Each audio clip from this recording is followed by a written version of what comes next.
Okay, so I'm using the fact that these are perpendicular bisectors.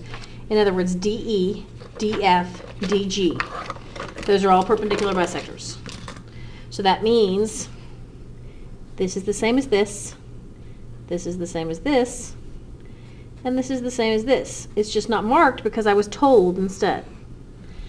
Okay, so that answers question B pretty easily.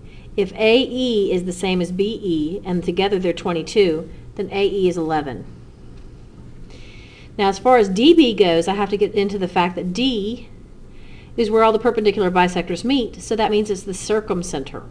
The circumcenter is always equidistant from the vertices, meaning from D to B, from D to C, from D to A, those will all be the same. So since they told me that D to A was 14, D to B is also 14. Next, we have HIJ, perpendicular bisectors again, which means this is the circumcenter. Again, the circumcenter is always equidistant from the vertices. And also again, if these are perpendicular bisectors, if MK is a perpendicular bisector, these are congruent, these are congruent, and these are congruent. So they told me that IJ is 18. This whole thing is 18. That means this is 9 and this is 9. So that answers choice B again. KJ, from here to here, is 12. So that tells me this is 12 and this is 12. K to I is 12, K to H is 12, and that's what they asked me right here. So those are my answers there. Next up, I think on the back of the page, oh, this first one is still perpendicular bisectors. The reason I know it's perpendicular bisectors is because it says the word circumcenter. The circumcenter is where the perpendicular bisectors meet. So all of these segments, SR is a perpendicular bisector, TR, and UR. Those are all perpendicular bisectors. Again, the circumcenter is always equidistant from the vertices. So from R to P, R to Q, and R to O will be the same. Now they told me O to S is 10. That makes this 10 also. So O to P is 20. They told me that Q to R is 12. Well, remember that means that O to R and P to R would also be 12. And finally, T to P. Let's see, how can I figure that out? Oh, I forgot that they told me that P to Q is 22. If this whole thing is 22, then this is 11. Next, here we switch gears to angle bisectors. Remember that angle bisectors, and the angle bisectors are not marked here at all. The right angles there do not mean angle bisectors. They just mean this is the distance from D to G, from D to the side, from ED to the side here, and from D to the side here. But they told me they're angle bisectors, so they don't have to mark it. So that means this and this are the same. These two are the same. And these two are the same. Now the angle bisectors meet at a point called the incenter. Okay, so D must be the incenter. And the thing we know about the incenter is that the incenter is always equidistant from the sides. So that means this segment here, D to G, this segment here, D to E, and this segment here, F to D, those are all the same.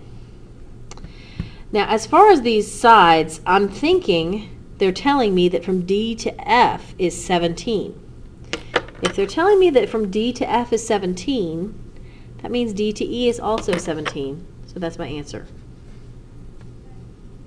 Same thing pretty much happens in ABC down here. The angle bisectors meet at the incenter, and the incenter is always equidistant from the sides. So PQ, PR, and P whatever, it's not labeled, are all the same. So if PR is 3, PQ is 3. That's all I have to do.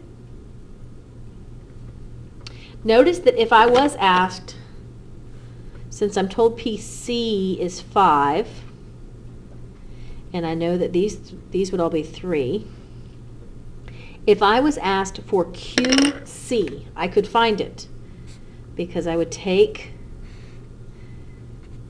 this triangle and say, well, I know from P to Q is 3, from P to C is 5, and I'm trying to find this. I use the Pythagorean theorem. The Pythagorean theorem says leg squared, this is a right angle, leg squared plus leg squared equals hypotenuse squared. So 9 plus CQ squared equals 25. If I subtract 9 from both sides, CQ squared equals 16. Well, what do we square to get 16? 4. Moving right along. This one says we're working with the centroid now. Centroid and medians go together. So these are all medians. So that tells me if L is the centroid, that N to Q, this is a midpoint. And O to R is also a midpoint. And the other median is M to P. P has to be a midpoint also. Okay? So, length of PO. Well, if P to N is 11, then P to O is 11. Length of MP. Well, they told me that M to L is 10. Okay? The centroid, remember, is 2/3 of the way from the vertex to the midpoint of the opposite side. 2/3 of the way means 2 parts out of 3. So that's like this is 2 parts, and this is 1 more part. So the longer side of the median is always twice as big as the shorter side on the other side of the centroid. So 10 is twice as big as LP. So if LP is 5 and ML is 10, you add them together and MP is 15. Same thing is happening here from N to Q. I have the bigger part, that's 2 pieces out of 3. So if this is 2 pieces, it's like 4 and 4. And here's 1/3, the one remaining piece, which is 4. So LQ is 4. Remember, the bigger part is twice as big as the small part. NQ, let's see. Oh, it's just adding. 8 and 4 is 12. Find the perimeter of NLP. Well, that's 8 plus 5 plus 11. 8 plus 5 is 13. 13 plus 11 is 24. Next problem, we have another centroid. They tell me that DG is 4. I'm supposed to find BG. This is the smaller piece this time. So remember, the bigger piece of the median is twice as big as the smaller piece. So this is 4, this is 8. And 8 plus 4 equals 12. And we already said that's 8. All right, still medians because we're still dealing with centroid. Okay, it says that BE is perpendicular to AC. That's a right angle. AB is congruent to CB. AB and CB. So this is an isosceles triangle is what they're telling me. Okay, now because this is a centroid, I should probably mark that all these things in the middle of the sides, these are midpoints. Now the reason I wanted to do that is because if AB and CB are the same, that's what it says right here, A to B and C to B are the same, then if this is 5, that's 5, but these would also both be 5. Those two sides are the same. FB to phi is 5, E to C is 3, so this is 3, and D to F is 2. Okay, find C to F. Well, D to F is the smaller piece of this median, so the bigger piece is twice as big, so C to D is 4. C to F is then 4 plus 2 is 6. C to G we just said is 5. C to D we already said is 4. The perimeter of ABC, 5 plus 5 is 10. Over here is also 10, that's 20. And 3 plus 3 is 6, so that's 26. Okay, we're closing in on the home stretch. This whole page is about mid-segments. This is section or module 6.4. ED and DF are mid-segments in triangle ABC. Find DF and CB. Remember, a mid-segment is half the length of the side of the triangle it's parallel to. So DF would be half the length of AB. And we're told that AB is 14, so DF is 7. CB goes with DE, and we're told that DE is 5. CB is the larger one, so it's twice as big as 5, so that's 10. PQ is 14. If PQ is 14, this is 7, this is 7. SU is 6, okay? And QU is 3, so this is also 3. Find the perimeter of STU. I think the easiest way to do that might be, well, no, I think I'll do it straightforward. If these two are 7, then this is 7, because UT is half as long as QP. If these two are 3, that's together 6, so this is 3, which is half of 6. The perimeter of STU then would be adding 3, 7, and 6. 3 plus 7 is 10, plus 6 is 16. I'm afraid the bell's going to ring, and I'm going to have to stop when it does. So let's see how far we can get here. RST are the midpoints of the sides. RK is 3. It's all marked. Okay, find the length of RS. This is a right triangle, RSK. So I use the Pythagorean theorem and say 3 squared plus 4 squared is 5 squared. So if this is 5, this is 5, and this is 5. Okay, now looking at RT and KL, if that's 4, this is 4, and this is 4. And looking at JK, which is parallel to TS, 3 and 3. So the length of RS is 3, the length of JK is 6, the length of RT is 4, the perimeter of JKL, triangle JKL, is 6 plus 8, which is 14, plus 10, which is 24. Name all the right angles. Okay, well, let me just show you. There's one here. There's one here. There's also one here.